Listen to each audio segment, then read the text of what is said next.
Hello everyone, welcome back to my channel. আজকে আবার একটা নতুন রেসিপি আনলাম। সাপের মতো দেখতে একটা মাছ, লইটা মাছ, ওইটাকে সেদ্ধ করে নিতে হবে। তারপরে সেদ্ধ করা হয়ে গেলে অল্পভাবে মানে হালকাভাবে সেদ্ধ করতে হবে।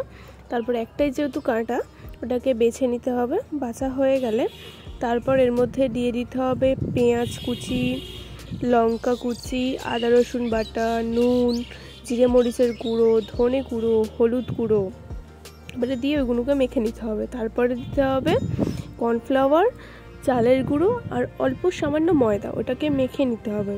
এবারে সবগুলোকে মাখা হয়ে গেলে কড়াইতে তেল দিয়ে গরম হয়ে গেলে তারপরে একে একে মানে ভেজে নিতে হবে।